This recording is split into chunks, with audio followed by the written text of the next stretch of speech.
கர்த்தருடைய வார்த்தைக்கு போகலாம். சங்கீதம் நம்ம எல்லாருக்கும் தெரிந்தது தான். என்றால் இது இந்த நேரத்துக்குரிய வார்த்தையாக இருக்கிறதுனால அதை நம்ம வாசிக்க போகிறோம். 2ஆம் சங்கீதம். சங்கீதம் 2. ஜாதிகள் கொந்தளித்து ஜனங்கள் விருதா காரியத்தை சிந்திப்பானேன். ஜாதிகள் கொந்தளித்து ஜனங்கள் விருதா காரியத்தை, விருதான அதாவது வீணான காரியம், தேவையில்லாத காரியத்தை சிந்திப்பானேன். முதல்ல நம்முடைய சிந்தனையில் வரக்கூடிய காரியம் வீணான சிந்தனை, தேவையற்ற சிந்தனை, வீணான வெயின் அப்படின்னு சொல்கிறாங்களே இங்கிலீஷில். அதாவது அந்த சிந்தனையில் இருக்கிற முதல் பிரச்சனை என்னென்னா விருதாவான காரியங்களை சிந்திக்கிறது. விருதாவாக நான் அப்படி பண்ணிடுவேன், இப்படி பண்ணிடுவேன், அதை பண்ணிடுவேன். சில பேர் ஒரிஜினல் டாட்டா பிர்லா, அதாவது ரிலையன்ஸ் அதிபர்களாகிய அந்த அவங்கெல்லாம் இருக்காங்கல்ல, அந்த மாதிரி பெரிய பெரிய அதிபர்களை மாதிரி சாதாரண உட்காந்துக்கிட்டே திங்க் பண்ணிக்கிட்டு இருப்பாங்க. நான் அப்படி பண்ணிடுவேன், இதை பண்ணிடுவேன், இந்த கடன் வாங்கி இதை கடன் அடைச்சிடுவேன், இதை பண்ணிடுவேன், அதை பண்ணிடுவேன், இதை பண்ணிடுவேன். கடைசியில் பார்த்தா பெரிய பிரச்சனை வீட்டில் ஓடிக்கிட்டு இருக்கும். அவங்க சிந்தனைனா விருதாவான வீணான சிந்தனை. அப்போ கர்த்தருடைய பிள்ளைகளை, விருதா ஜனங்கள் கொந்தளித்து ஜனங்கள் விருதா காரியத்தை சிந்திப்பானேன். விருதான காரியத்தை ஜனங்கள் சிந்திக்கிறாங்க. வீணான காரியம், விருதாவான காரியம். எனக்கு அன்பான கர்த்தருடைய பிள்ளைகளே, இதனால் என்ன நடக்குதுன்னு அவங்க கீழே சொல்கிறாங்க பாருங்க. கர்த்தருக்கு விரோதமாகவும் அவர் அபிஷேகம் பண்ணினவருக்கு விரோதமாகவும் பூமியின் ராஜாக்கள் எழும்பி நின்று அதிகாரிகள் ஏகமாய் ஆலோசனை பண்ணி அவர்கள் கட்டுகளை அறுத்து அவர்கள் கயிறுகளை நம்மை விட்டு எரிந்து போடுவோம் என்கிறார்கள். 4ஆம் வசனம். பரலோகத்தில் வீற்றிருக்கிறவர் நகைப்பார், ஆண்டவர் அவர்களை இகழுவார். இதை தாவீது சொல்லுகிறார். என் அன்பு தேவனுடைய பிள்ளைகளே, இப்போ அப்போஸ்தலர் 4ஆம் அதிகாரத்துக்கு வேதத்தை திருப்புங்களேன். அப்போஸ்தலர் 4ஆம் அதிகாரத்தில் கர்த்தருடைய ஊழியர்கள் அப்போஸ்தலர்கள் பலவிதமான பாடுகளின் வழியே ஊழியம் செய்த காலத்தில் வேதத்தில் நம்ம அந்த வசனத்தை எடுத்து நாம் பார்க்கணும். 4ஆம் அதிகாரம் 25ஆம் வசனத்திலேருந்து நீங்கள் பாருங்கள். கர்த்தருடைய பிள்ளைகள் அங்கே 21 அவங்க பயமுறுத்தி அந்த யோவானையும் பேதுருவையும் இந்த மாதிரி அற்புத அடையாளம் செய்யக்கூடாதுன்னு விரட்டி விட்டாங்க. 24 அவர்கள் கேட்டு ஒருமனப்பட்டு தேவனை நோக்கி சத்தமிட்டு, கர்த்தாவே, வானத்தையும் பூமி சமுத்திரத்தையும் அவைகளில் உள்ள யாவற்றையும் உண்டாக்கின தேவனாய் இருக்கிறீர். verse 25. புறஜாதிகள் கொந்தளித்து ஜனங்கள் விருதா காரியங்களை சிந்திப்பானேன் என்றும் கர்த்தருக்கு விரோதமாக அவருடைய கிறிஸ்துவுக்கு விரோதமாக பூமியின் ராஜாக்கள் எழும்பி நின்று அதிகாரிகள் ஏகமாய் கூட்டம் கூடினார்கள் என்றும் தேவரீர் உம்முடைய தாசனாகிய தாவீதின் வாக்கினால் உரைத்தீரே. ஆண்டவராகிய இயேசு கிறிஸ்துவின் ஊழியத்திலும் அப்போஸ்தலர் நாட்களிலும் நடக்கிற காரியத்தை தாவீது தீர்க்க தரிசனமாக 2ஆம் அதிகாரத்தில் அவர் சொல்லுகிறதை இங்கே யோவானும் பேதுருவும், இவர்கள் படிப்பறிவில்லாதவர்கள், நல்லா கவனிச்சுக்கோங்க, இவர்கள் படிப்பறிவில்லாதவர்கள், இவர்கள் பேதமை உடையவர்கள். ஆனால் தாவீதின் சங்கீதத்தில் 2ஆம் அதிகாரத்தில் அவர்கள் சொன்ன அந்த வார்த்தையை ஜனங்கள் விருதாவான காரியத்தை சிந்திக்கிறாங்க என்பதை இவர்கள் இங்கே நினைவு கூறுகிறார்கள். கைகளை உயர்த்தி ஆண்டவருக்கு நன்றி சொல்லுங்க. அந்த விருதாவான காரியத்தை சிந்திக்கிறாங்கன்னு சொல்லிட்டு கீழுள்ள வசனங்கள் அப்படியே நீங்கள் வேகமாக வாசித்தீங்கன்னா அவங்க 31ஆம் வசனத்தில் இப்படி சொல்லி அவங்க கூடி ஜெபிக்கும் போது கூடியிருந்த இடம் அசைந்தது, பரிசுத்தாவினால் நிரப்பப்பட்டு தேவனுடைய வசனத்தை தைரியமாக பேசுகிறாங்க. இன்றைக்கு கர்த்தருடைய நாமத்தினால நான் உங்களுக்கு சொல்கிறேன், என் அன்பு தேவனுடைய பிள்ளைகளை, விருதாவான காரியத்தை நீங்கள் சிந்திக்கிறத ஸ்டாப் பண்ணுங்க. ஐயா, என்ன அறியாமையே நான் அப்படி என்ன தேவையில்லாத சிந்தனைகள் என் மைண்டில் ஓடிக்கிட்டே இருக்குதே. இந்த மாதிரி பிரச்சனைகள் வரும்போது, வீட்டுக்குள்ளே சில போராட்டங்கள் வரும்போது சிலருடைய மனது பாதிக்கப்படும். அதுக்கு தான் இங்கிலீஷில் சொல்கிறாங்க டிப்ரெஷன். மன அழுத்தத்துக்குள்ளே போயிடுவாங்க. அவங்களை ஏதோ ஒன்றா லைஃப்பில் பாதிச்சிருக்கோம். பாதிச்சோன்னா அதை யோசித்து அந்த அந்த அந்த அந்த நீங்கள் பார்த்தீங்கன்னா அந்த சைக்காட்டிஸ்ட்டு அவங்களும் பேசுவோம். அந்த அந்த ஒரு இன்பேலன்சிங் ஆயிரும். அப்படிப்பட்ட ஆட்களோடு நீங்கள் பேசும்போது சொல்லுவாங்க, அவங்க எனக்கு விரோதமாக இப்போ யாரும் பேசிக்கிட்டு இருக்க மாட்டாங்க. அவங்க எனக்கு விரோதமாக பேசுகிறாங்க, எனக்கு பண்ணுறாங்க, திட்டுறாங்க, நடிகை வர போகிறாங்க. ஆனால் சைக்காட்டிஸ்டோட டீல் பண்ணுகிற நர்சஸ், மேல் நர்சஸாக இருக்கணும், ஃபீமேல் நர்சஸாக இருக்கணும், ரொம்ப கவனமாக இருக்கணும்னு அவங்களுக்கு ட்ரெயின் பண்ணியிருப்பாங்க. ஏன்னா திடீர்னு அடிச்சு விடுவாங்க அவங்க. எனக்கு அன்பான கருத்து, இது விருதாவான காரியங்களை சிந்திக்கத்தக்கதாக அவருடைய மனது பாதிக்கப்பட்டிருக்கிறது. இன்றைக்கு நான் உங்களோடு கூட என்ன பேசுகிறேன், உங்கள் குடும்பத்தில் நீங்கள் ஜெபம் பண்ணுறீங்க, பைபிள் வாசிக்கிறீங்க, ஆண்டவரை தேடுறீங்க.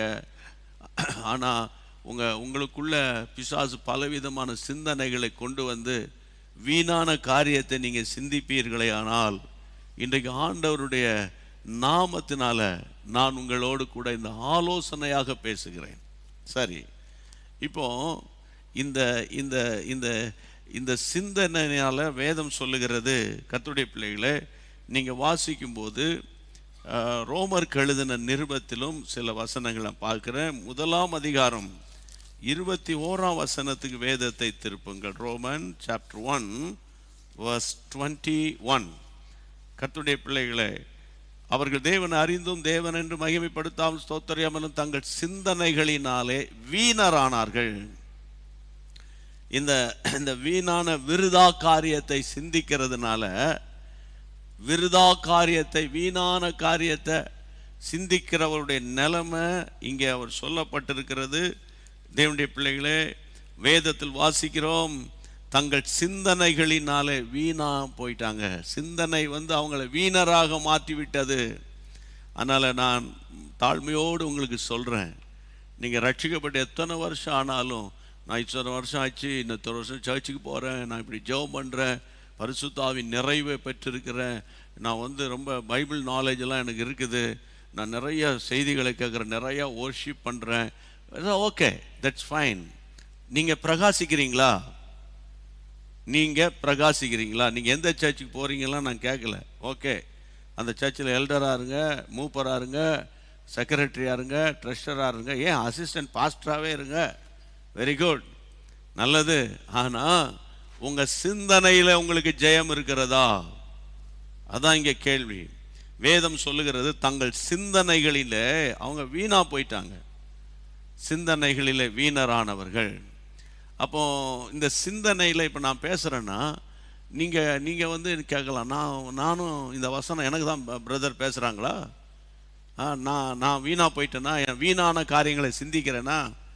சில நினைப்பாங்க, நான் விசுவாசத்தில் நினச்சிக்கிட்டு இருக்கேன், ஆண்டவர் அதை தருவார், இதை தருவார், இதை தருவார். ஐயா, தருகிற காலத்தில் தருவார்யா.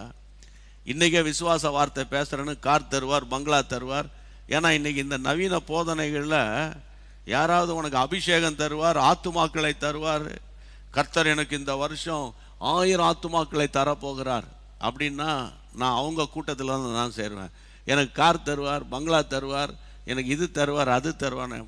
ஐயா, அதுக்கு நான் 1000 முறை சொல்லியிருக்கேன். அதுக்கு கார் தருவார், பங்களா தருவார், கல்யாணம் தருவார், அப்புறம் பிள்ளையை தருவார்ன்றதுக்காக கிறிஸ்துவை தேட வேண்டாம். நீங்கள் இம்மைக்காக மாத்திரம் கிறிஸ்துவை தேடுகிறவர்களாக இருந்தால், பைபிள் என்ன சொல்லுது, பரிதபிக்கப்பட்டவர்களாக இருப்போம். அப்போ என்னை பொறுத்தவரை கார் தருவார், பங்களா தருவார்ன்றதுக்காக நான் கிறிஸ்தவ மார்க்கத்துக்கு வர வேண்டிய அவசியமே கிடையாதுன்றேன். ஆமாம், நான் சில கூட்டங்களுக்கு நீங்கள் போனாலே, சில கூட்டத்தாரோடு சேர்ந்தாலே உங்களுக்கு என்ன இன்னும் நிறையாவே கிடைக்கும். ஆனால் அந்த காரில் ஏறி பரலவும் போக முடியாது இல்லையா? அந்த காரில் ஏறி பரலவும் போக முடியாது, அந்த வீட்டுக்குள்ளே போய் உட்காந்து தூங்கி பரலவும் போக முடியாது. அதுதான் ரொம்ப முக்கியமான பாயிண்ட்டு. அப்போ இன்றைக்கு நான் தேவனுடைய நாமத்தினால என்ன சொல்கிறேன்னா, சிந்தனையில் யார் சிந்தனையில் வீணராக போயிட்டாங்க அப்படின்னு ஒரு கேள்வி கேளுங்களேன். யார் சிந்தனையில் வீணர்? நம்பர் 1, ரோமன் சாப்டர் 1 அந்த 21 பாருங்க. அவர்கள் தேவனை அறிந்தும் அவரை தேவன் என்று மகிமைப்படுத்தாதவர்கள். நம்பர் 1, சிந்தனையில் வீணா போகிறவங்க யாருன்னா, நிறையா பேர் வந்து அவன் வீணா போனவையா அப்படின்னு பேசுகிறதெல்லாம் பார்த்துருக்கேன். வீணான காரியத்தை சில பேர் காலையிலே உட்காந்து பேசிட்டு கிடப்பாங்க. அந்த காலத்தில் திண்ணைன்னு ஒன்று இருக்கும், இப்போ அதெல்லாம் கிடையாது. அது திண்ணைனா அது அது அது என்னன்னு கேட்பானுங்க இந்த காலத்தில் பார்த்தீங்கன்னா வாட்ஸ்அப்பில் உட்காந்து வீணாக காலையிலேயே வாட்ஸ்அப்பு ஃபேஸ்புக்கில் உட்காந்துக்கிட்டு சேட் பண்ணிக்கிட்டு சிரிச்சுக்கிட்டு அப்படிலாம் பண்ணிக்கிட்டு கிடப்பாங்க. வீணான காரியத்தை பேசிட்டு கிடப்பாங்க. நான் அதை பார்க்குறேன், இதை பார்க்குறேன், நான் அப்படி ஆயிடுவேன், இப்படி ஆயிடுவேன் அப்படின்லாம் பேசிக்கிட்டு இருப்பாங்க. அதாவது நான் டிஜிஎஸ் தினகரன் அங்கிளை இன்டர்வியூ பண்ண உங்களுக்கு தெரியும்னு நினைக்கிறேன். அதில் இக்காலத்து வாலிபர்களுக்கு, ஏன்னா அவங்களுக்கு தான் பயங்கரமான சிந்தனையெல்லாம் ஓடிக்கிட்டு இருக்கும். அவங்கள தான், ஏன்னா நான் சமீபத்தில் ஒரு ஊருக்கு போயிருந்தேன். அங்கே ஒரு சின்ன பிள்ளை, நான் நினைக்கிறேன் +1 என்ன நினைக்கிறேன். அவங்க அம்மா சொல்கிறாங்க, அப்பா பைபிள் வாசிக்க மாட்டேங்குதுயா, ஜெபம் பண்ண மாட்டேங்குது. அவளுக்கு என்ன ஆசையா, நீங்களே கேளுங்க அப்படின்னு. நான் ஒரு பெரிய செலிபிரிட்டியாக மாறணும், நான் ஒரு சினி ஸ்டாராக மாறணும் அப்படின்னா சொல்கிறா. நல்ல ஜெபிக்கிற குடும்பம். சரி என்னன்னு ஏன் அப்படின்னா, அப்போ தான் வந்து எல்லோரும் என்னை பார்ப்பாங்க, என்னை பற்றி பேசுவாங்க. அப்புறம் ஏன்னு கேட்டேன். அப்புறம் மீடியாலாம் வரும் என் வீட்டுக்கு. புத்தி எங்கே போகுது பாருங்கள். நான் கேட்டேன், இப்போ நாங்களாம் பிரசங்கம் பண்ணுறோம், மீடியாவில் வரோம்ல, ஏன் இப்படி வரக்கூடாது நீ நினைக்க மாட்டியா? கர்த்தருடைய பிள்ளைகளை இன்றைக்கி இப்போ நிறைய வாலிபர்கள் வந்து அவன் வந்து இந்த ஸ்கூலில் பாருங்கள் 2 வருஷம் ஆன்லைன் கிளாஸுக்கு சொல்லி அவனுங்களை முடக்கி வச்சதுனால அவன் வந்து சின்ன பயலுங்க பார்த்தீங்கன்னா 16 வயசு 15 வயசு பயலாம் ஒரு 30 வயசு 40 வயசு ஆக போன ஆசிரியர்களை பயங்கரமாக கேவலமாக பேசுகிறாங்க, எதிர்த்து அடிக்க வராங்க. உன்னை ஒன்றும் இல்லாமல் ஆக்கிடுவேன். அதெல்லாம் இந்த வீடியோவிலலாம் வருது. பிள்ளைகள் வந்து இப்போது ஸ்கூலுடைய வாத்தியாரை வந்து மிரட்டுறானுங்க பயங்கரமாக. அப்போ வந்து ஏன்னா அவனுங்களை அறியாமல் அவனுக்கு வந்து அந்த ஏரியாவில் வந்து அவன் பெரிய ரவுடி தாதா மாதிரி ஆயிரணும், அவனுங்களை அறியாமல் அவனுடைய தாட்ஸ் அது. சில பேர்லாம் ஒரு அப்படி தட்டினா உயிரே போயிடும், அந்த மாதிரி இருப்பானுங்க. 25 கிலோ கூட இருக்க மாட்டான்னு வைங்களேன் சிலர். அந்த போலீஸ்காரனே மிரட்டுவானுங்க. ரோட்டில் நின்று போலீஸாரை வந்து சிக்னல்லேருந்து தப்பாக போயிட்ட அல்லது வந்து நீ வந்து லைசன்ஸ் எல்லாம் வந்துட்டோன்னா போலீஸாரே மிரட்டுவாங்க. விஷயம் என்னென்னு கேட்டால் அவங்கள அறியாத அந்த அந்த அந்த ஆவி அவனுங்கள வந்து தான் பெரிய ஆளுன்ற மாதிரி அவனுங்களுக்குள்ள ஒரு எண்ணம் வந்துடும். வீணான சிந்தாக்கி இதெல்லாம் சொல்லிக்கிட்டு வரேன். சில பேருக்கு பாருங்கள், தப்பாக நினச்சிக்காதீங்க, நம்ம ஊரை பற்றி சொல்கிறேன், நல்லா உண்மையில் அந்த ரியலாக 3-4 தலைமுறையாக வசதியில் இருக்கிறவங்க வந்து அவங்க எப்போவுமே மாதிரி இருப்பாங்க. சிலருக்கு வந்து ஒன்றுமே இல்லைனாலும் அவங்கள பேச்செல்லாம் பார்த்தீங்கன்னா அந்த மொழியெல்லாம் பார்த்தீங்கன்னா ஒரு மாதிரி இருக்கும். ஏன்னா அந்த அந்த மைண்ட் அப்படி இருக்குது அவங்களுக்கு. அப்போ இன்றைக்கு இதுக்கிடையில் பைபிள் வாசிக்கிறது, ஜெபம் பண்ணுறது, சபைக்கு வர்றது போகிறது, இது வேறு பிரச்சனை. இதுக்கிடையில் விஷயம் என்னென்னா, அவர்கள் தேவனை அறிந்தவர்கள் தான். அவங்களுக்கு தெரியும், I know that my redeemer lives அப்படி கூட சொல்லுவாங்கன்னு வைங்களேன். அப்போ என தேவனை அறிந்தவர்கள், ஆனால் அவரை தேவன் என்று மகிமைப்படுத்தவில்லை. அவர் என்ன மகிமைப்படுத்தலை? தேவன் என்று. ஐசையா 42:8 என்ன சொல்லுகிறது? ஏசாயா 42:8 நீங்கள் வாசித்து பார்த்தீங்கன்னா தெளிவாக சொல்லுகிறது. ஏசாயா தீர்க்கதரிசியின் புத்தகம் 42ஆம் அதிகாரம் 8ஆம் வசனத்தில் நம்ம என்ன வாசிக்கிறோம்? என் மகிமையை வேறு ஒருவனுக்கும் நான் கொடேன், என் மகிமையை நான் வேறு ஒருவனுக்கும் நான் கொடேன். நான் கர்த்தர், என் நாமம், என் மகிமையை வேறு ஒருவனுக்கும், என் துதியை விக்கிரகங்களுக்கு நான் கொடேன் ஆண்டவர் சொல்லியிருக்கிறார். அப்போ அவருக்கு வரக்கூடிய மகிமையை நான் சொல்கிறேன், நான் ஒரு ஊழியர், நான் ஒரு இவாஞ்சலிஸ்ட் சொல்கிறேன், அவருக்கு போக வேண்டிய மகிமையை 1% நான் எடுத்தேன்னு வைங்க, அவ்வளோதான், என் கதை முடிஞ்சுது. கதையை ஓச்சிடுவார். நிறைய பேருக்கு அது தெரியாது. நான் ஜெபம் பண்ணேன். யார் ஜெபம் பண்ணதுன்னு கேளுங்களேன், யார் ஜெபம் பண்ணது கேளுங்களேன், யார் தீர்க்க தரிசனம் உரைத்தது சொல்லுங்க, யார் சொன்னது கேளுங்களேன். அப்போவுமே ஒரு பொல்லாத ஆவி தலையில் ஏறி உட்கார்ந்துருக்குன்னு அர்த்தம். அப்போ இன்றைக்கு கர்த்தருடைய பிள்ளைகளை ஆண்டவர் சொல்கிறாரு, நீ தேவன் என்று உனக்கு தெரியும். பாருங்கள், சிலருக்கு அதாவது real God, who is God, real God தெரியாத ஜனங்க வந்து பேசினா பரவாயில்ல. உங்களுக்கு எனக்கு தெரியும், எனக்காக சிலுவையில் ரத்தம் சிந்தினவர், என் பாவங்களை சுமந்தவர், என்னை மீண்டும் இந்த உலகத்தில் ஒரு மனுஷனை நடமாட வச்சவர் அப்படின்னு எனக்கு தெரிஞ்சும் அந்த மகிமை கர்த்தருடைய பிள்ளைகளை நான் எடுத்துக்கிட்டேன்னு வைங்களேன். உதாரணமாக உங்களுக்கு ஒரு வீடை கொடுத்தாரு, ஆசிரியர்களுக்கு சொல்கிறேன், ஆமாம் உங்கள் லோன் போட்டு தான் அந்த வீட்டை வாங்கிட்டீங்கன்னு வைங்களேன். உடனே புருஷனை மிரட்டுறது, வீடு என் பேரில் இருக்குது, அதை புரிஞ்சுக்கோ. புருஷனை மிரட்டுறது, சில புருஷன்மார் மனைவியை மிரட்டுறது, வீட்டை விட்டு இறங்கிடு, வீட்டை விட்டு வெளியே போயிரு அப்படிங்கிறது. இதெல்லாம் என்னென்னா தேவனுடைய மகிமையை திருடுறது, தேவனுடைய மகிமையை திருடுறது. உங்கள் எல்லாருக்கும் தெரியும், பழைய ஏற்பாட்டு காலத்தில் இந்த கீசின் குமாரன், அந்த பென்யமின் கோத்திரம், சவுல் கழுதையத்தோடு போனவன், அவனை கர்த்தர் ராஜாவாக்கிட்டார். ராஜாவாக்குனா 1 சாமுவேல் 15ஆம் அதிகாரத்தில் என்ன வாசிக்கிறோம் பிரியமானவர்களே? 11ஆம் வசனம், 1 சாமுவேல் சாப்டர் 15 verse 11ல, நான் சவுலை ராஜாவாக்கினது ஆண்டவர் சொல்றாரு, எனக்கு மனஸ்தாபமாய் இருக்கிறது, அவன் என்னை விட்டு திரும்பி என் வார்த்தை நிறைவேற்றாமல் போனான். அப்பொழுது சாமுவேல் மனநொந்து ரா முழுவதும் கர்த்தரை நோக்கி கூப்பிடுறாரு. இப்போ ஏன்னா என்னை கவனிங்க, இந்த சவுலை தான் இவர் கர்த்தருடைய நடத்துதலின்படி சாமுவேல் தீர்க்கதரிசி ராஜாவை அபிஷேகம் பண்ணார். ஆனால் அந்த சவுலை பற்றிய ஒரு ஆண்டவர் வேதனையான ஒரு தகவலை சொல்றாரு. சாமுவேலை கூப்பிட்டு சொல்றாரு, அதாவது இவனை இருந்து இவனை போய் ராஜாவா மாற்றினே அப்படின்னு ஆண்டவரே மனஸ்தாபப்படுறாரு. பிரியமானவர்களே, உலகத்தில் யாருடைய மனதையும் மனஸ்தாபப்படுத்தக்கூடாது.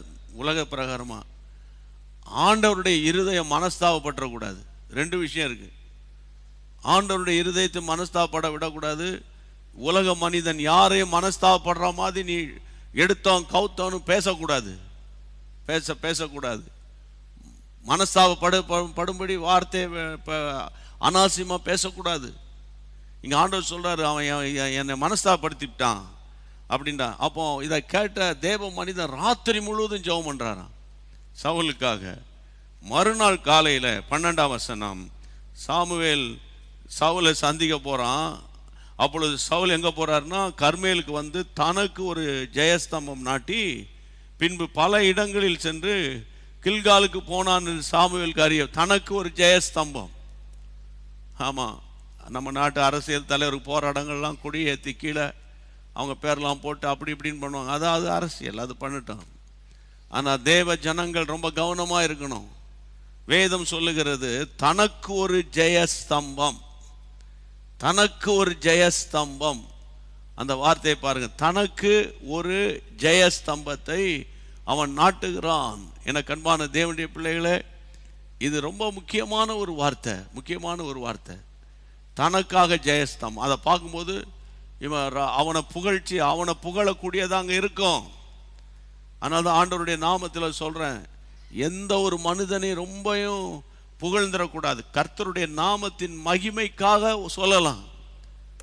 ஆனால் இந்த இடத்துல சவுல் கர்த்தரை மகிமைப்படுத்தாமல் போனான் என்று வேதத்தில் நம்ம வாசிக்க கூடியதாக இருக்கிறது. அதே போல தான் தேவனுடைய பிள்ளைகளை மேத்யூ சாப்டர் 21ல் கர்த்தருடைய பிள்ளைகளை 12-13 வசனங்களில் ஆண்டவர் எருசலேம் தேவாலயத்துக்குள்ளே போகும்போது, தேவாலயம்னா அங்கே ஃபஸ்ட்டு ஆண்டவரே சொல்கிறார், என் வீடு ஜப வீடுன்னு. அங்கே ஜபமும் கிடையாது, பாட்டும் கிடையாது, ஆராதனை கிடையாது. அதுக்கு மாறாக அது கள்ளர்கள் குகையாக இருக்குது. கள்ளர் குகைன்னா தெரிதா? ஊரில் இருக்கிற வீடுகளை பூந்து அடித்து நகையும் பணத்தையும் கொள்ளை அடிச்சுக்கிட்டு குகையில் உட்காந்து எவ்வளோ கிடைச்சிருக்குது, உன் ஷேர் என்ன, ஏன் ஷேர் என்னன்னு பங்கு போடுற இடம் தான் அந்த கள்ளர் குகை. ஆண்டவர் சொல்கிறாரு, என் ஆலயம் கள்ளர் குகையாயிருச்சுப்பா, கள்ளர் குகையாயிருச்சு. சும்மா கணக்கு எழுது, டீக்கு இவ்வளோ எழுது, அப்படி போயிட்டு வந்தான்னு எழுது. இப்போன்னா ஆமாம், கன்னியாகுமரியிலேருந்து சென்னைக்கு போயிட்டு வந்தோம்ல டயசிஸ் ஆஃபீஸுக்கு, ஆமாம், அங்கே போனவன் தான் எழுது, சும்மா ஒரு 10,000 ரூபா எழுதுயா, என்னையா இவன் தான் இப்போ தான் உத்தமர் காந்தி வீட்டிலேருந்து வந்த மாதிரி பேசாத, எழுது, அங்கே போனான்னு எழுது, இங்கே போனான்னு எழுது அப்படின்ற மாதிரி இன்னைக்கு நடக்குது இல்லை? அதான் கள்ளர் கொகை. ஆண்டவர் சொல்றாரு, அங்கே நான் எதிர்பார்த்த பிரைஸ் அண்ட் வர்ஷிப் அங்கே இல்லை. அப்போ அவர்கள் தேவன் என்று அறிந்தோம். திரும்பி please come back to Roman chapter 1 verse 21 வாசிங்க. நான் தேவனை அறிந்தும் அவனை தேவன் என்று மகிமைப்படுத்தவில்லை. அடுத்த ஸ்தோத்தரியாமல். ஆதியிலிருந்து 2 வருஷமா உங்களோட நான் பேசிட்டு வரேன்.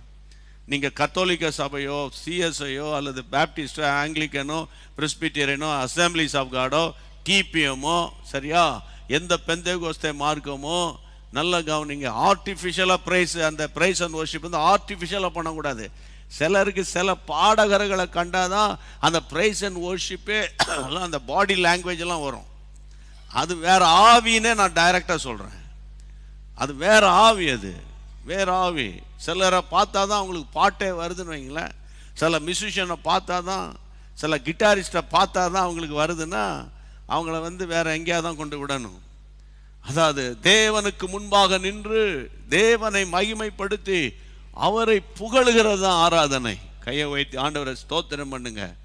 கர்த்தருடைய பிள்ளைகளை அவரை மகிமைப்படுத்தாமலும் ஸ்தோத்தரியாமலும் இருந்து தங்கள் சிந்தனைகளினாலே வீணரானார்கள். அப்போ சிந்தனையில் வீணா போறதுக்கு காரணமே காலையிலேருந்து சாயந்தரம் வரைக்கும் அவங்க அப்படி பேசிவிட்டாங்க, அவங்க அப்படி பண்ணாங்க, அவங்க தான் பண்ணியிருப்பாங்க. வேணா பாருங்களேன், அவங்க தான். உங்களுக்கு எப்படியா தெரியும்?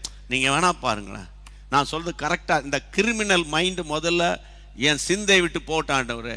இந்த அசம்ஷன் இதாக தான் இருக்கும், அதாக தான் இருக்கும். நீ பார்த்தியான்னு கேட்டால் அதாக தான் இருக்கும். அப்புறம் எதுக்கு அந்நிய பாஷை பேசணும்?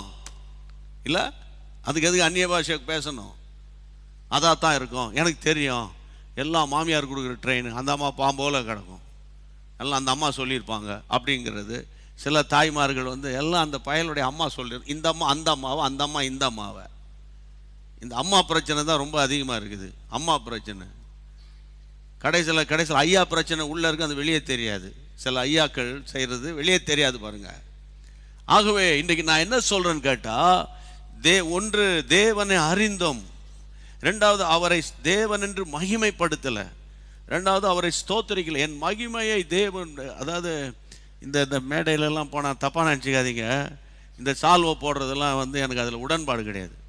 ஒரு முறை ஒரு கூட்டத்துக்கு போயிருந்தேன். அந்த பாஸ்டர் அவங்கெல்லாம் வந்து பெரிய சால்வையெல்லாம் கொண்டு வந்தாங்க, ஒருத்தரை போட்டாங்க. எனக்கு வந்து அது ஆவியில் ஒரு சந்தோஷமாகவே இல்லை. நான் சொல்லிட்டேன், நம்ம உடன் ஊழியர்கிட்ட இந்த சால்வையெல்லாம் போட வேணாம்லாம் சொல்லுப்பா அப்படின்னு சொன்னோன்னா அவர் ரொம்ப கோவம் வந்து அந்த சால்வை வச்சு ஓங்கி அப்படி அடித்து, அவர் தான் வாங்கினேன், போகும்போது எடுத்துகிட்டு போக சொல்ல அப்படின்ட்டார். பரவாயில்ல, அவர் கோவப்பட்டு போனால் பரவாயில்ல. ரொம்ப அதாவது நம்ம வர பாருங்க, அதாவது மனுஷனுக்கு கர்த்தர் கொடுக்க வேண்டிய கனத்தெல்லாம் மனுஷனுக்கு கொடுக்கறதுனால தான் சந்ததிகள் கர்த்தருக்குள்ள சரியான விதத்தில் வளர்க்கப்படவில்லை. சந்ததிகள் சரியான விதத்தில் வளர்க்கப்படவில்லை இன்னைக்கு. அதான் ரொம்ப முக்கியம். சந்ததிகள் சரியான விதத்தில் போதிக்கப்படுவதில்லை, ரொம்ப முக்கியம். அப்போ இந்த நாட்களில் நம்ம அட்ரஸ் இல்லாதவங்க, இல்லை விலாசம் இல்லாதவங்க, இருளில் இருந்தவங்க, தூரத்தில் இருந்தவங்க, தூரத்தில்னா எங்கேயோ வெளியூரில் இல்லை, சிலுவைக்கு தூரத்தில் இருந்தவங்க, கர்த்தரோ நம்மை கிருபையாக ரட்சித்து இந்த ஊழியத்தை உங்கள் கையில் என் கையிலும் கிருபையாக கொடுத்துருக்கிறாரு. என்ன சொல்கிறீங்க? அதில் வந்து அவர் யார் தெரியுமா, இவர் யார் தெரியுமா, அவர் யார் தெரியுமா, அவர் பண்ணோம் அப்படி இப்படின்னு அப்படியே புகழ்ந்து அங்கேருந்து காரை விட்டு அந்த முக்கில் இறங்கும் போதே அங்கே தாரை தம்பட்டை இல்லை தபையில் அது இதுன்னு அடித்து பண மாலையை போட்டு கடைசியில் வேற மாதிரி மாலையை போட வேண்டிய சூழ்நிலை வந்துடக்கூடாது. பாரத்தோடு சொல்கிறேன், கடைசி காலத்தில் ஆண்டவரை மகிமைப்படுத்தணும், ஆண்டவரை உயர்த்தணும். ஏன்னா அவர் தான் எல்லா மகிமைக்கும் துதிகளுக்கும் ஸ்தோத்திரங்களுக்கும் பாத்திரம் உள்ளவர். கையை வைத்து ஆண்டவரை ஸ்தோத்திரம் பண்ணுங்க. ஆமேன். கையை வைத்து ஆண்டவரை ஸ்தோத்திரம் பண்ணுங்க. கர்த்தருக்கு ஸ்தோத்திரம். அந்த விஷயத்தில் நம்ம எப்போதுமே கர்த்தருடைய பிள்ளைகளை கவனமாக இருந்தோம்னா, திரும்ப ரோமன் சாப்டர் 1 verse 21 அவர்கள் தேவனை அறிந்தும் தேவன் என்று மகிமைப்படுத்தாமலும் ஸ்தோத்தரியாமலும் தங்கள் சிந்தனைகளினாலே வீணரானார்கள். அப்புறம் உணர்வில்லாத அவர்களுடைய இருதயம் இருள் அடைந்தது.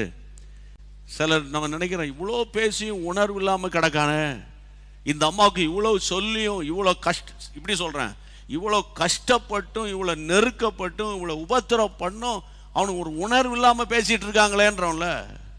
இப்போ குடிகாரன் உணர்வு இல்லாமல் பேசுகிறான்னா உள்ள தண்ணி இருக்குன்னு அர்த்தம். அந்த தண்ணி தான் அவனை வந்து உணர்வற்றவனாக மாற்றுது.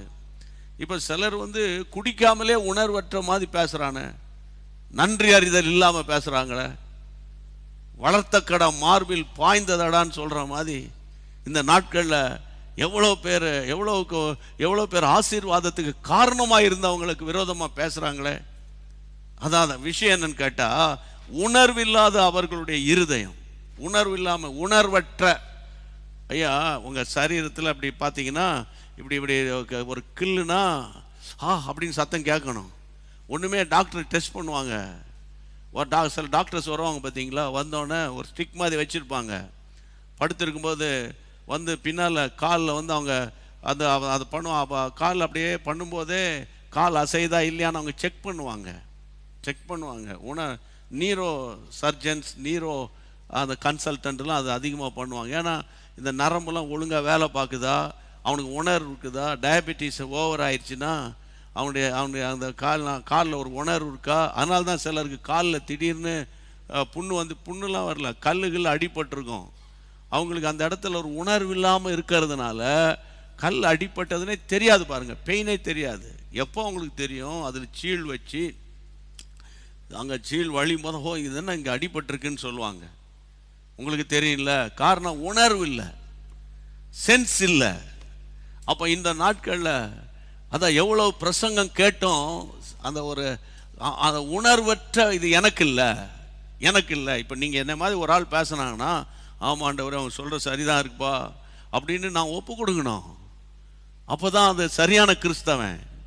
இது எனக்கு இல்லை. நாங்கள்லாம் ஆரம்ப விசுவாசிகள், நாங்களாம் மூத்த விசுவாசிகள், நாங்களாம் பாஸ்டர்ஸை விரட்டுற விசுவாசிகள், பாஸ்டருக்கு விரோதமாக சீனியர் பாஸ்டர்கிட்ட போய் பேசுகிற விசுவாசிகள், நாங்கள் கூட இருந்துக்கிட்டே நாங்கள் குழப்பம் பண்ணுற விசுவாசிகள். இயேசுவின் நாமத்தில் நான் சொல்கிறேன், பாரத்தோடு சொல்கிறேன். அவர்கள் இருதயம் உணர்வில்லாத அவருடைய இருதயம் என்னாச்சான், இருதயம் இருளாயிருச்சு. இருதயம் இருளாயிடுச்சுன்னா அவ்வளோதான், லைஃபே இருள் தான். அப்போ இன்னைக்கு இது எங்கேருந்து ஆரம்பிக்கிறது? சிந்தனையில் வீணரானவர்கள், விருதாவாய் சிந்திக்கிறவர்கள். இன்னைக்கு தான் நம்ம பேசணும். ஆண்டவர் இந்த நேரத்தில் வசனங்களின் வழியாக நம்மோடு கூட பேசியிருக்கிறார். ஜெபம் பண்ணுவோம், ஆண்டவருடைய சன்னிதானத்தில் ஒப்பு கொடுத்துருவோம். தொடர்ந்து நம்ம கர்த்தருடைய பிள்ளைகளை நாளைக்கு நம்ம இப்படி தொடர்ந்து பேசுவோம்.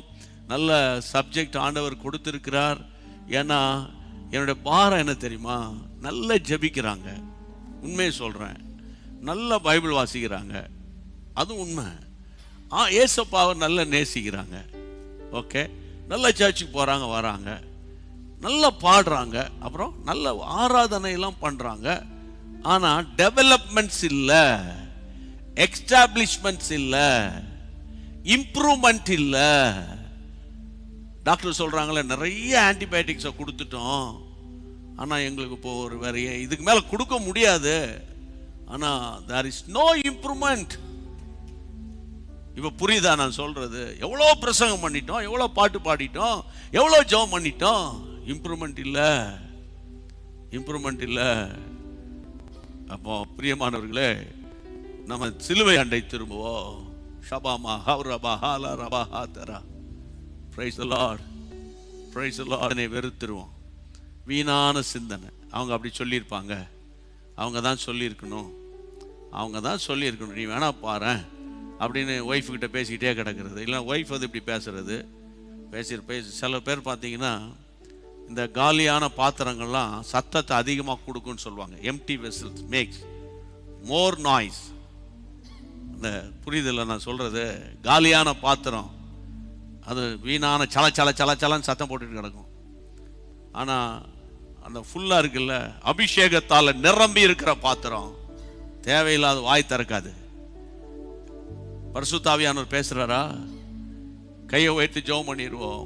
ஷபாலா பௌரா மகாதுரஹா. ஏசப்பா, வீணான சிந்தனைகளை வெறுக்கணும். வீணான சிந்தனை விருதாவாய் யோசிக்க வேணாம். ஆண்டவரே, நாட்களையும் நேரத்தையும் அனாவசியமா நான் ஸ்பெண்ட் பண்ண வேண்டாம். ஆண்டவரே, உம்மை தேவன் என்று நாங்கள் எங்களுக்கு தெரியும், ஆனால் குறிப்பிடத்தக்க அளவு உம்மை மகிமைப்படுத்தல. குறிப்பிட்ட அளவு உம்மை ஸ்தோத்திரம் பண்ணல. ஸ்தோத்திரம் பண்றத வெக்கமா நான் நினைச்சேன். ஆமா ஆண்டவரே, அறை வீட்டுக்குள்ள ஸ்தோத்திரம்னு சொல்லுவேன், ஆனா சர்ச்சில் எல்லாம் மனசுக்குள்ளே சொல்லிக்கிடுவேன். ஏன்னா என்ன ஒரு மாதிரி பார்ப்பாங்கன்னு. ஒரு மாதிரியா ரெண்டு மாதிரியா? கஷ்டப்பட்டா யார் வருவா? ஒருத்தன் வரமாட்டா. இயேசுவின் நாமத்தினால எல்லாம் கைகளை உயர்த்தி, ஏசப்பா, வீணான சிந்தனையை வெறுத்து தள்ளவோ, தேவ சிந்தனை உடையவர்களாய், தெய்வீக சிந்தனை உடையவர்களாய் மாறவும். ஆண்டவரே, சவுலின் ஆவி எங்களை விட்டு போகவும். அன்றைக்கு நேபுகாத்து நேச்சார் சொன்னது போல, அவன் பலப்பட்ட உடனே நான் கட்டின ஆமென் பாபிலோன் என்று சொல்லும் போது அது அவனுடைய மனமேட்டிமையை காண்பிக்கிறது. இயேசுவே, எங்களை தாழ்த்துகிறோம். வீணான சிந்தனையை குறித்து இன்றைக்கு ஆண்டவரே மே மாதம் 10ஆம் தேதி மாலையில பேசுகிறீர். ஆமென். சிலர் தவறான சிந்தனைகளை வைத்துக்கொண்டு சிலரோடு கூட பேச்சு குறைச்சிட்டீங்க. அவங்களாலதான் இப்படி ஆச்சு, இவங்களாலதான் அப்படி ஆச்சுன்னு. கர்த்தருடைய நான் உண்மையிலேயே உங்களை பற்றி பேசியிருந்தாலும் அவங்க கிட்ட நீங்க சாதாரணமா பேசுங்க. ஆண்டவர் உங்களுக்காக வழக்காடுவாரு. ஷபா ரபூலபா துரபா கபா. ஆண்டவரே, இன்றைக்கு ஆயிரக்கணக்கான தேவ பிள்ளைங்க இந்த டாபிக்ல சத்தியத்தை கேட்டுட்டு ஜெபம் பண்றாங்க. அப்பா, கோடி ஸ்தோத்திரம்ப்பா, கோடி ஸ்தோத்திரங்கள் அப்பா, கோடி ஸ்தோத்திரங்கள் அப்பா. உம்முடைய பிள்ளைகள் சிந்தனையில வல்லமை இறங்கட்டும். ஆமென். ஒரு ஃப்ரெஷ் மைண்டாக மாற்றுங்க. ஆமாப்பா, கர்த்தர் உதவி செய்ய வேண்டும் என்று நாங்கள் ஜெபிக்கிறோம் ஆண்டவரே, ஜெபிக்கிறோம் ஆண்டவரே. உதவி செய்யுங்க, உதவி செய்யுங்க. எல்லாம் சொல்லுங்க, உதவி செய்யுங்க. எல்லாம் சொல்லுங்க, உதவி செய்யுங்க. கமாலா ரூகா பௌதாரா கபா துராபாலா கபா. அல்லது கருத்தை உயர்த்தி, ஆண்டவரே, எனக்கு ஒத்தாசை வரும் பர்வதங்களுக்கு நேராக என் கண்களை மட்டும் இல்லை, என் கைகளையும் ஏறெடுக்கிறேன். அப்பா, வானத்தையும் பூமியை உண்டாக்கின கர்த்தரிடத்திலிருந்து ஒத்தாசை வரும். விசேஷமாக ஆண்டவரே, இந்த வீணான விருதாவான சிந்தனையினால என் வீட்டுக்குள்ளே வந்த குழப்பம், என் சிந்தையில வந்த குழப்பம், என் ஆவி ஆத்துமாவில வந்த கலக்கம் அதிகமாப்பா. இப்பொழுது என்னை ஒப்பு கொடுத்து ஜெபம் பண்றேன். எனக்காக கர்த்தர் யாவற்றையும் செய்து முடிப்பார். என் உயர்வை எந்த மனிதனாலும் தடுக்க முடியாது. எங்கள் ஆசீர்வாதத்தை யாராலும் திருட முடியாது. என் மீட்பர் உயிரோடு இருக்கிறீர், எங்களை நடத்துவீர் என்று ஸ்தோத்திரத்தோடு உம்முடைய பிள்ளைகள் ஜெபிக்க கர்த்தர் தாமே உதவி செய்யும். ஆண்டவரே, ஆண்டவரே, ஒரு முக்கியமான ஆழமான சத்தியத்தை எங்களுக்கு சொல்லிக் கொடுக்க ஆரம்பிச்சிருக்கிறீங்க. ஆண்டவரே, நீர் எங்களுக்கு தொடர்ந்து உதவி செய்யணும். ஆண்டவரே, அப்பா அப்பா உமக்கு தோத்திரப்பா. எங்கு பார்த்தாலும் யுத்தங்கள், பஞ்சங்கள், வாக்குவாதங்கள். ஆண்டவரே, இதன் மத்தியில கிருபையா நாங்க நின்னுகிட்டு இருக்கோம்ப்பா. விலைவாசி தாறுமாறா உயர்ந்து கிடக்குப்பா. பெட்ரோல் சிலிண்டர் விலையெல்லாம் எக்கச்சக்கமா உயருது. ஆண்டவரே, எங்கள் தேசத்தை பாதுகாத்து கொள்ளுங்க. இந்த மாதிரி பிரச்சனை நடுவில் நாங்க தேவையில்லாத சிந்தனையெல்லாம் விட்டுட்டு ஆண்டவரே, கிறிஸ்துவின் சிந்தை உடையவர்களாய் மாற எங்களை நீங்க பாதுகாத்து கொள்ளணும்னு ஒப்பு கொடுத்து ஜெபம் பண்றோம். இந்த ஆண்டவரே, இந்த சிந்தை, அந்த ஆண்டவரே, தேவையில்லாத வீணான சிந்தையில இருந்து எப்படி நாங்க வெளியே வரணும் எங்களுக்கு கற்றுக் கொடுக்கும்படி நாங்க ஜெபிக்கிறோம். கர்த்தர் உதவி செய்வீராக. ஜெபத்தை கேட்ட கர்த்தருக்கு ஸ்தோத்திரம், ஸ்தோத்திரம் ஐயா, ஸ்தோத்திரம், ஸ்தோத்திரம், ஸ்தோத்திரம். ஆமென். எல்லாரும் கைகளை உயர்த்தி சேர்ந்து சொல்லிடுவோம். என் ஆத்துமாவே கர்த்தரை ஸ்தோத்திரி, என் முழு உள்ளமே அவருடைய பரிசுத்த நாமத்தை ஸ்தோத்திரி. என் ஆத்துமாவே கர்த்தரை ஸ்தோத்திரி, கர்த்தர் செய்த சகல உபகாரங்களை மறவாதே. ஆமென். அன்பான தேவனுடைய பிள்ளைகளே, இச்செய்தி உங்களுக்கு மிகுந்த ஆசீர்வாதமாக இருந்ததென்று நாங்கள் நம்புகிறோம். தொடர்ந்து எங்கள் செய்திகளை கேட்டு கர்த்தருக்குள் ஆசீர்வதிக்கப்பட ஜீசஸ் மீட்ஸ் மினிஸ்ட்ரீஸ் என்கிற எங்கள் யூடியூப் சேனலை சப்ஸ்கிரைப் செய்யுங்கள். மேலும் உங்கள் ஜெப உதவிக்கு எங்களோடு நீங்கள் தொடர்பு கொள்ள வேண்டிய தொலைபேசி எண் 9842252836 மற்றும் 7299546363. Email gpsrobinson@hotmail.com. கர்த்தர் உங்களை ஆசீர்வதிப்பாராக.